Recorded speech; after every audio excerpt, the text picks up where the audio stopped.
The next chapter is about to begin. Join us live every Tuesday and Thursday for brand new episodes of the American Contractor Show. Our mission is to bring you the latest tools, innovations, and knowledge to help you become the most informed contractor in your market. Knowledge is the ultimate power, and we are connecting you with the most knowledgeable minds in our industry. Make sure to subscribe so you never miss an episode. American Contractors, I hope you're ready. This one's for you.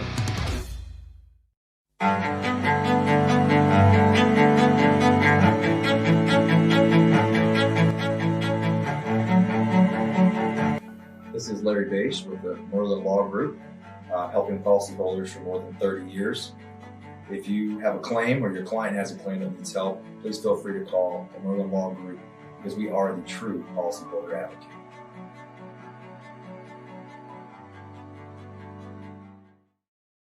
C3 was eager to help us, and even whenever we weren't giving them work, they were still eager to give advice. The things that they were putting out for for changing from DMO to RFG and giving that to the industry and not charging anything for it, I thought was really cool.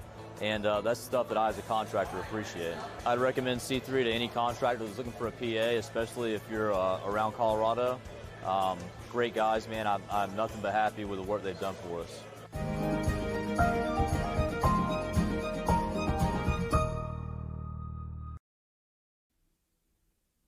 Good afternoon, everybody. Meteorologist Frank Gaetano here, live from the Hail Palace in our new weather center on the new green screen. I'm pretty excited for this to be my first time using it, but get ready for the daily hail forecast. As always, sponsored by Merlin Law Group, C3 Group, and Art of the Supplement from Balance Claims. Let's get right into it and do our weather headlines here. First up, another quiet day is in store for today. There was a couple of severe thunderstorm warnings up in Nantucket, right off the coast in the East Coast, but other than that, pretty quiet today. And yes, risks return for tomorrow and Wednesday, possibly for Oklahoma City and the Dallas Metro. We'll get into that here in just a second. And also, is there anything else that we need to look after in the tropics? I'll get into that for a couple slides towards the end of the show. Let's hop into today's not forecast. No severe hail expected across the country. Pretty quiet looking for today. But if we jump into tomorrow, this is what we're talking about. So here's our hail forecast map for tomorrow.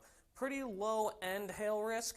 They did just upgrade to a slight risk, but I'm keeping it low until we see how things look in the morning. Whether storms are actually going to fire in Oklahoma City and Dallas.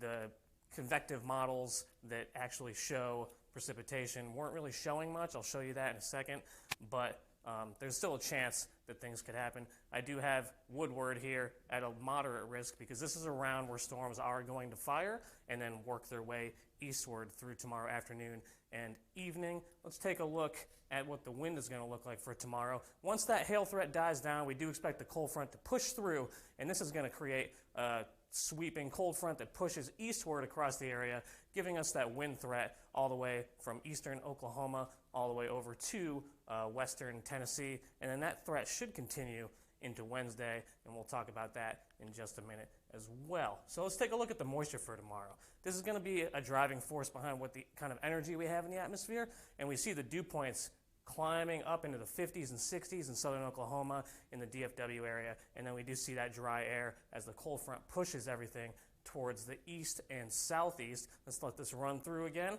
See those 60 dew points, and then everything starts to push east. Another feature I want to look at is the dry line here in the Texas Panhandle and then going into Oklahoma. You see that sharp dry line and that dry line bulge? That's the kind of thing we look for seeing storms fire in this kind of scenario. So that's why we do have a slight risk, or the SPC does have a slight risk for this area in Oklahoma, is that sharp dry line bulge there. Let's take a look at the convective available potential energy, the CAPE.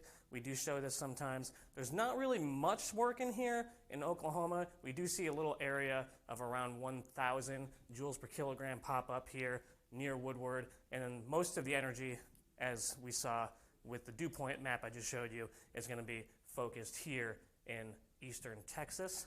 And then as that cold front pushes through, we're going to see that also start to die down, especially once we get into the overnight hours. Less heating to work with. The energy does start to go down. Let's take a look here at the future radar, this is what people want to see, and this is kind of what I was talking about. It's not showing too much going on here. This is the afternoon going into the evening. We see those storms fire. And it leaves this area in southern Oklahoma kind of blank, so it's not really picking up on much. We'll have a better idea tomorrow, and I think this will probably start to pick up on things tomorrow a little better. Also, we'll have access to the models that do just the day of type of convective forecasting. But we do see the cold front fire, and this is showing it firing basically right on top of the DFW, maybe just to the east. So that does reflect why I had it right at the edges of the Dallas metro. So hopefully, this thing will slow down. It'll fire a little bit further to the west, and we can see a better potential for hail and wind in the Dallas-Fort Worth metro. Well, moving on to Wednesday, this risk is just going to push eastward. So we do see a wind risk mainly, not really so much in the way of hail. I don't think the energy is going to be as good for hail production on Wednesday. So we're looking at mainly a wind risk here in mainly western and central Tennessee, down through the southern states, and then possibly up towards Champaign, Illinois. And then Thursday also looks pretty quiet. After the system starts to push eastward, it kind of loses a lot of energy. But there's still a small chance we might be able to see something on Thanksgiving. But at this point, not really much in the works for Thursday. Let's take a look at this tropical update. As the latest National Hurricane Center update, we do have a 10% chance of tropical storm or tropical development in the Atlantic, but this is not really going to be affecting us at all. So if anything does form, it's going to push off to the north and east, maybe a shot for something to impact Bermuda in the coming days, the next 5 to 7 days, but nothing at all for us to worry about here in the United States. If you need to get in contact with us, you can watch us on YouTube, Facebook, Instagram. You can hit us up on Twitter, or if you want to contact us here at the office, 855-334-4245. You can email us, info@hailtrace.com, or go straight to hailtrace.com and use the intercom chat box in the lower right-hand corner of the screen to get in contact with any of our customer service representatives. For Hail Trace, I'm meteorologist Frank Gaetano. Everybody have a fantastic rest of your Monday, and let's hope for hail tomorrow.